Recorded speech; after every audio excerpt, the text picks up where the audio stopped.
안녕하세요. 하남TV 한방생활형식을 맡게 된 한의사 신용호 원장입니다.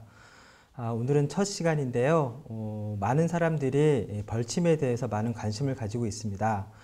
저 역시 임상 현장에서 10여 년 이상 벌침을 다룬 임상의로서 여러분들께 벌침에 대해서 기본적인 소개를 좀 해드릴까 합니다.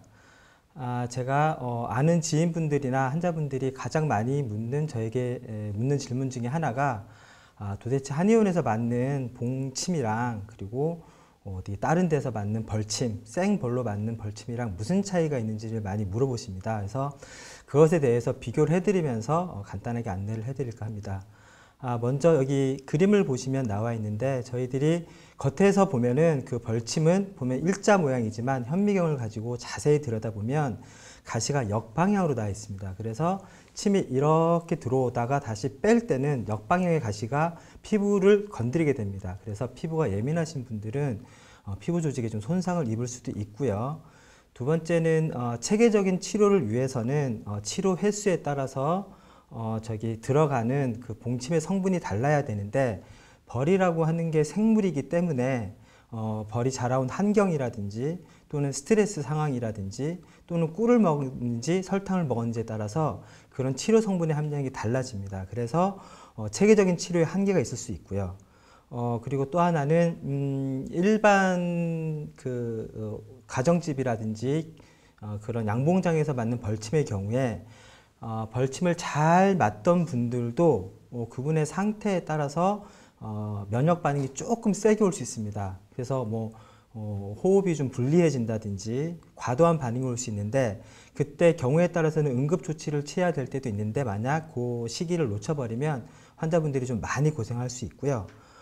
그리고 또 이런 민간에서 하시는 분들이 사실은 좀 놓지 말아야 될 부위에 벌침을 좀 무리하게 놓으면서 또 의료사고가 가끔 나기도 하고요. 또한 그 벌침 자체에 치료 외에 그런 불순물들이 섞일 수도 있습니다. 그런 것들로 인한 문제가 생길 수도 있고요. 또 무엇보다도 제일 중요한 거는 치료할 때는 좀 깨끗한 위생 상태에서 치료를 해야 되는데 아마 그 부분에 좀 문제가 좀 생길 수도 있습니다. 그래서 민간요법으로서의 벌침은 우리들이 생각하기에는 생으로 하기 때문에 오히려 더 효과가 좋지 않을까 내지는 그래도 오리지널이 아닐까라는 생각을 하시게 되는데 생각보다도 불순물이라든지 또는 그 가시의 문제라든지 여러 가지 문제가 있을 수도 있습니다. 그럼 다음으로 벌침과 비교해서 한방병원이나 한의원 이런 전문 의료기관에서 쓰는 봉약침에 대해서 말씀을 드리겠습니다. 봉약침이라고 하는 것은 그 민간에서 쓰는 벌의 독침을 직접 사용하는 게 아니고요. 벌에다가 전기 충격을 주면 벌에서 독이 쭉 나오는데요. 그것을 정제하고 가공을 합니다. 정제하고 가공을 하게 되면 거기에서 치료에 유효 성분을 좀 추출을 하고요. 그리고 불순물이나 세균이나 박테리아 등은 제거해서 치료할 때 안정성은 좀 더 높이고 그리고 아까 말씀드린 것처럼 벌침을 생으로 놓으면은 벌침이 들어가는 것 자체로 통증이 굉장히 강한데 주사기로 놓기 때문에 주사기로 들어가는 자체는 통증이 별로 없습니다.